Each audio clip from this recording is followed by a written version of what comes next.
So here we go, we're starting with the gift of Ganglari, and um, I'm just getting KO'd at the right of the beginning.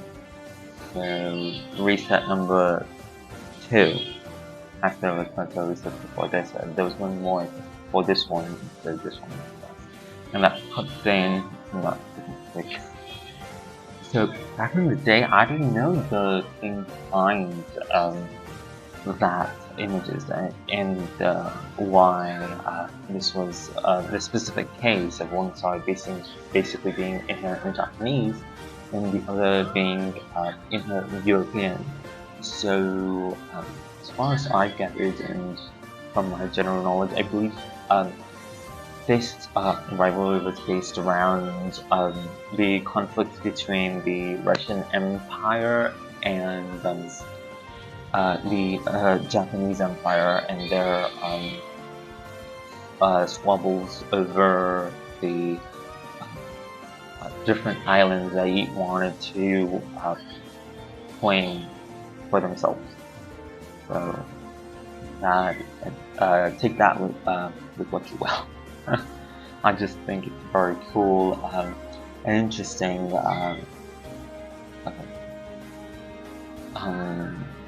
I did it. Well, not the execution, and then they're using that as a basis.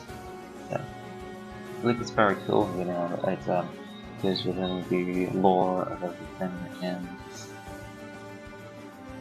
it really does to prove, you know, the quality and the care put into Fire Emblem in general, and basically, you know, the company being very thankful to their ability of being able to get back on track, and basically putting out hit after hit. In my honest opinion, in my humble and honest opinion, maybe kind of not so humble, but at the very least in my opinion. So yes. And here,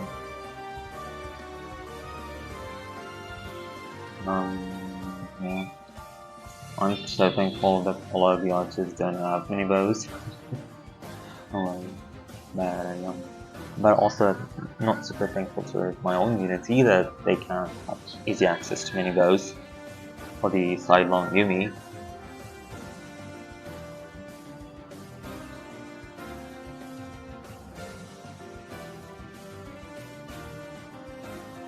But man, the person to create this map and the idea of him just going down and sacrificing everything, quite terrifying, I think yes. In my opinion anyways. But it really shows the cutthroatness of Nanko's and Garon basically being possessed. So as it comes within similar vein as to similar vein to I'm gonna say similar. Yeah, when they remade and the constant thing, right? You know, with the dragons losing control over themselves, losing their humanity for more of their dragonness, and that by centuries pass and they begin to lose the ability to let's not say communicate, I guess no they get dementia is what I can basically compare it to, you know, draconic dementia. That seems to me what starts to happen with the dragons and what happened with the Nonkos, and then in Shadows of Valentia, just that one is at a whole nother level. It really shows, and actually it's very good perspective into these people viewing the dragons, basically the Manaki, as these gods, and them losing their reasoning over time and one being obvious and the other not so much, and that whole journey is quite beautiful. I haven't awakened yet, but I never really put that much attention to awakening, so I don't know how exactly it is, and it's been a long time since I just couldn't deal with defeat. I do not like defeat. Listen, I would say it's quite fun, but I'm not the biggest fan of its story as compared to Fates and Three Houses and Shadow Spell and stuff. But I do like it's quite different.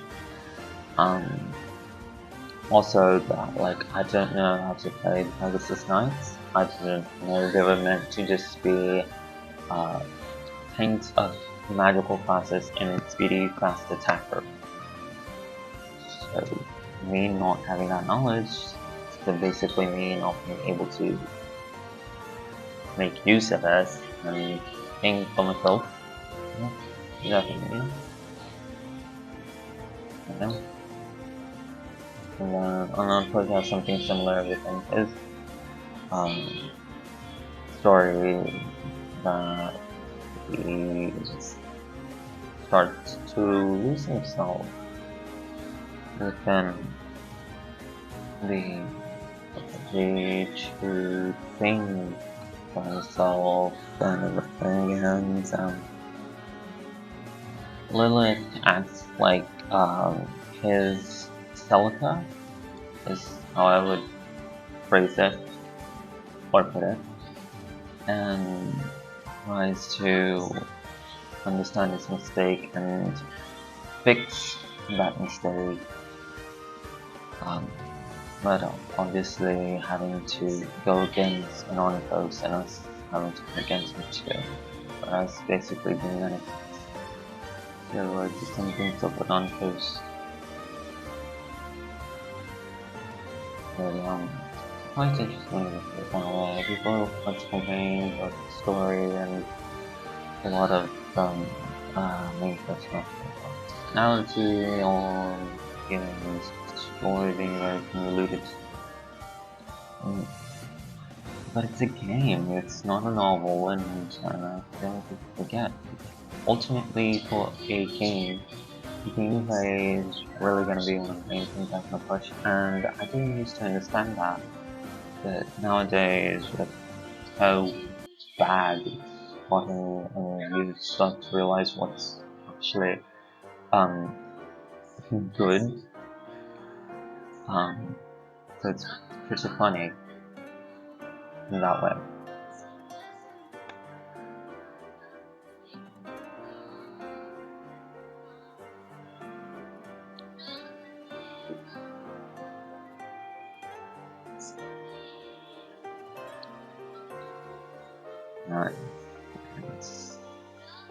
I'm so glad that with this map I managed to figure out a way to go just strategic.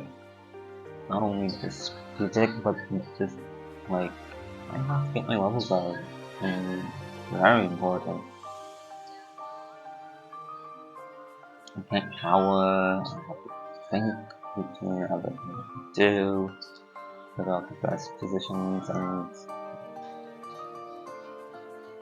how I want to think about it.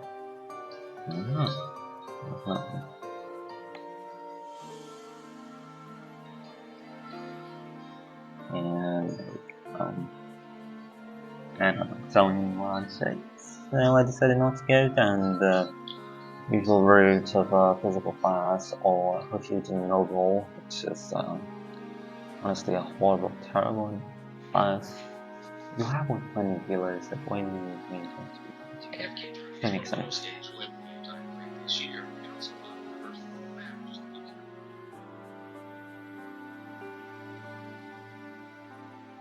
And now we're on to the second map. With the sisters, and the funny thing with the sisters is that quite powerful just on their own. It's kind of weird that they want us to rescue them. when the Hanoka is just gonna go ham on them. And Kazo too.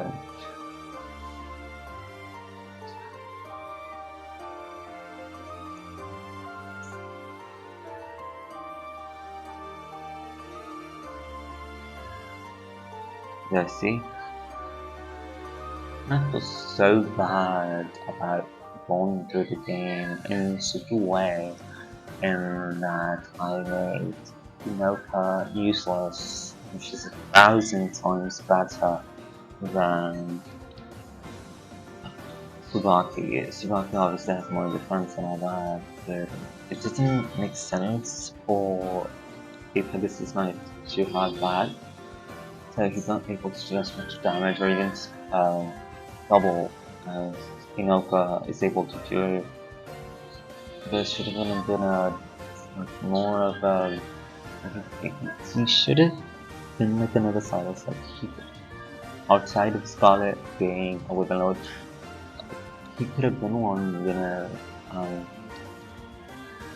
and I think within that class he would have done so much better than what we ended up getting, and so it's not really Slocky's fault, it's my fault for using him, and at the same time also just that it's Marvel, you don't really see male Pegasus Knights or, excuse me. But yeah.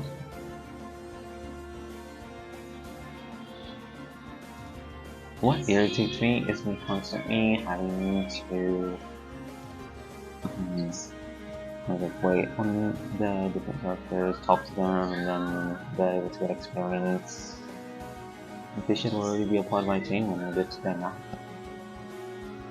At the time, I get it, they want you to figure out how the different characters are and which ones you should use and how to use them.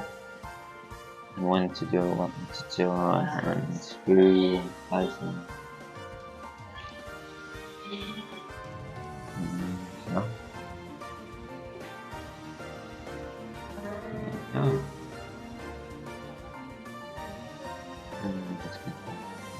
Let's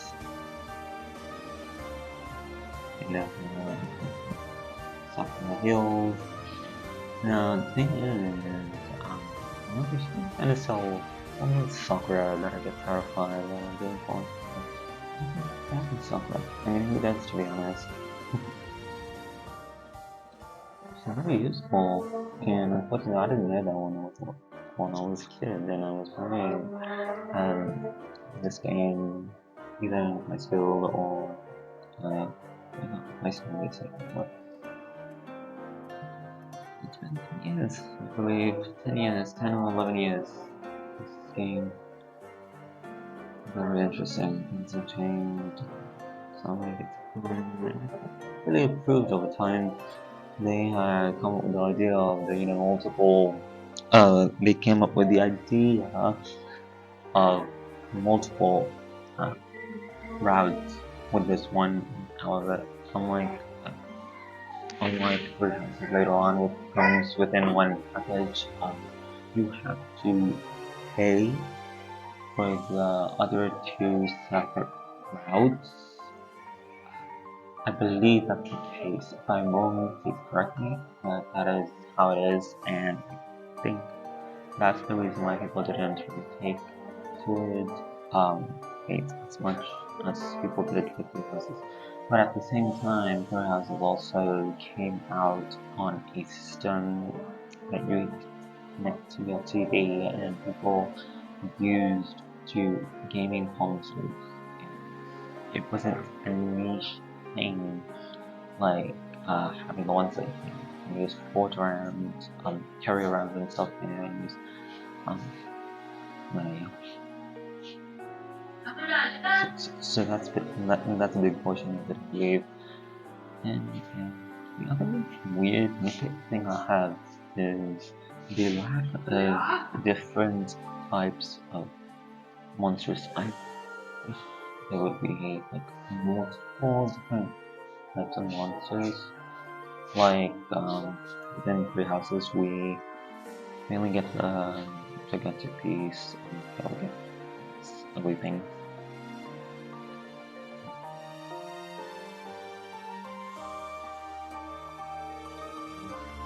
Almost done with this map. The next one's insane.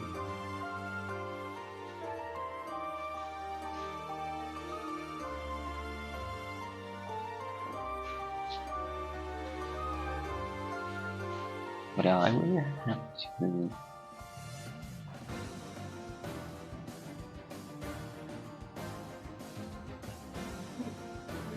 use it.